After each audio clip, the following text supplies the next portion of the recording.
Hello guys, welcome back to my channel. ఈ వీడియోలో అయితే నేను ఇంటి దగ్గర ఉన్నప్పుడు ఏమేమి తిన్నాను అదే చూపిద్దామని అనుకుంటున్నాను. ఫస్ట్ అయితే వెళ్ళగానే మా అమ్మ అయితే పచ్చి రొయ్యల గోంగూర ఇంకా రొయ్యలు ఫ్రై చేసింది. అసలు టేస్ట్ అయితే సూపర్ ఉంది. అంటే చాలా రోజుల తర్వాత ప్రాన్ అయితే మేము హైదరాబాద్లో తీసుకోము, ఇంటికి వెళ్ళినప్పుడే తినేసి వస్తాము ప్రాన్ అండ్ ఫిష్. ఇక్కడ హైదరాబాద్లో తింటే మటన్ ఆర్ చికెన్ అంతే. ఇంకా నెక్స్ట్ డే అయితే అక్క బావ వాళ్ళు కూడా వచ్చారు కాబట్టి ఇంకా ఆ రోజు అయితే స్వీట్ చేసింది, పాల తాలికలు. ఇది ఎంతమందికి తెలుసో లేదో తెలీదు, ఒక్కొక్క దగ్గర ఒక్కొక్క పేరుతో పిలుస్తారు అనుకుంటా దీన్నైతే. ఈ పాల తాలికలు అయితే మా అక్క అడిగింది తినాలనిపిస్తుంది అని చెప్పి, అందుకనే అమ్మ అయితే చేసింది. ప్రాసెస్ కొంచెం సింపుల్గానే ఉంటుంది కానీ ఈ వేడి మీద అవి నొక్కేటప్పుడు మాత్రమే ఆ వేడి పట్టాలి, ఆవిరి, లేదంటే కొంచెం కష్టమే. ఇదివరకు రోజుల్లో అయితే పిండిని మన ఇంట్లోనే రోకలతో దంచేవాళ్ళు కదా, అప్పుడు కొంచెం కష్టంగా ఉండేది ఈ ప్రాసెస్.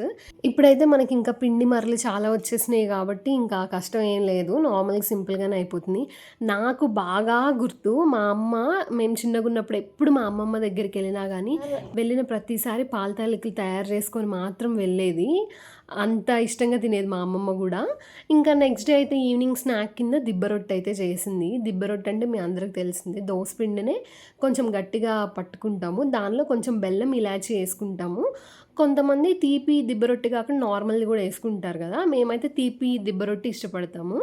ఇంకా అలా కలుపుకున్న పిండిని ఏంటంటే కొంచెం నెయ్యి వేసేసుకొని ఇంకా ఆ ప్యాన్లోనే మందంగా వేసుకోవాలి. దిబ్బ రొట్టె అంటే అదే స్పెషల్, కొంచెం లావుగా వేసుకొని దాని మీద మూత పెడితే ఇంకొక వైపు అంతా బాగా కుక్ అయిపోతుంది.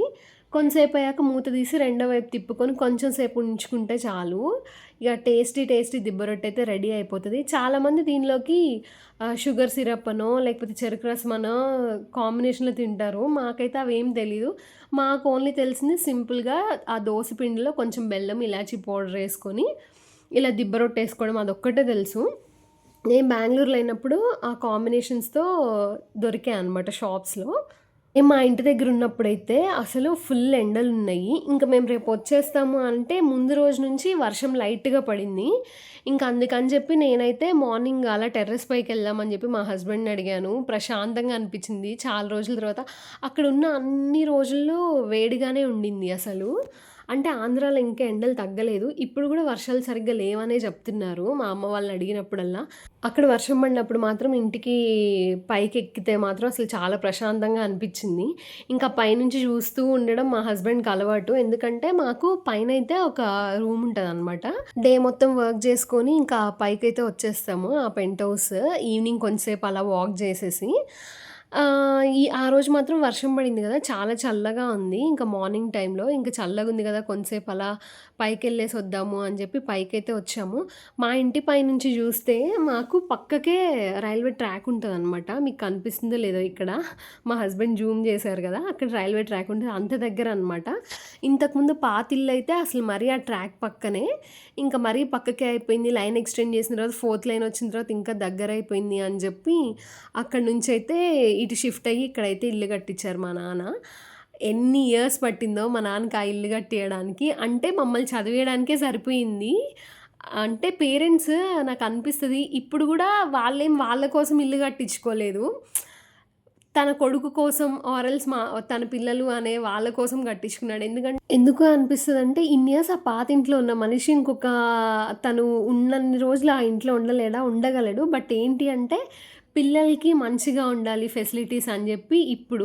అండ్ ఇది కూడా కొంచెం కట్టడానికి ఆలోచించారు, నా మ్యారేజ్ అయ్యాక కడదామని చెప్పి. కానీ కొంచెం మేమందరం ఫోర్స్ చేసి లేదు లేదు కడదాము, మళ్ళీ నువ్వు ఇప్పుడు కడితే తర్వాత ఎలా ఉంటుందో అని చెప్పి మేము ఫోర్స్ఫుల్గా కట్టించాము. ఇప్పటికీ అంటారు మా నాన్న, నన్ను అప్పుల పాలు చేసావు అని చెప్పి. But that's fine. ఇప్పుడు మేమందరము అంటే మా ఫ్యామిలీ ఎక్స్టెండ్ అయిపోయింది కదా, అందరం పెద్దగా అయిపోయాము. మా అక్క, మా బావ, జెన్నీ, నేను, మా హస్బెండ్, మా అన్న, మా వదిన, మా మమ్మీ, డాడీ, మేము ఆల్మోస్ట్ 10 మెంబర్స్ అయిపోయాము. ఇప్పుడు ఫ్యామిలీ ఎక్స్టెండ్ అయ్యింది కాబట్టి ఇంక అంత పెద్ద ఇల్లు అయితే అవసరమే. పైన ఇలా చిన్న పెంట్ హౌస్ లాగా అయితే మా అన్న అప్పుడు ప్లాన్ చేశాడు. మొత్తం మంచిగానే ఉంటుంది, లోపల ఒక అటాచ్డ్ వాష్రూమ్, కానీ పైన రేకులు అనమాట. కానీ చాలా బాగుంటుంది. సమ్మర్లో ఎండగా ఉంది కానీ వింటర్ ఇంకా మిగతా సీజన్స్లో ఉండొచ్చు. ఇంకా ఇంటి సరౌండింగ్స్ మొత్తం అయితే గ్రీనరీ ఉంటుంది. ఊర్లో ప్లస్ పాయింట్ ఇదే ఏంటంటే మంచిగా అందరు చెట్లు పెంచుకుంటారు, నీడగా ఉంటుంది. ఈ అపార్ట్మెంట్స్లో ఉంటామనే కానీ సిటీస్లో వర్షం పడినా పైకి వెళ్ళి చూడలేము, ఏం చేయలేము. మొత్తం ఇట్లా క్లోజ్డ్ ఏరియాలో ఉందేమో అని అనిపిస్తది. ఇక మేమైతే హైదరాబాద్ వచ్చేసినాం కాబట్టి అక్కడ బ్రేక్‌ఫాస్ట్ చేసుకోవడానికి మా అమ్మ అయితే కొన్ని మినుములు శుభ్రం చేసి తిరగల్లో చేసి ఇంకిక్కడ ఇసురుతుందనమాట. ఏదో ఒకటి అది తీసుకెళ్ళి, ఇది తీసుకెళ్ళి అని అంటూనే ఉంటది. మా అమ్మ ఏదో ఒక పని చేస్తది. అసలు రెస్ట్ తీసుకోదు. అమ్మలందరూ ఇంతే ఏమో అనిపిస్తది. సో, ఈ వీడియోకైతే అంతే. Thank you for watching. Please subscribe.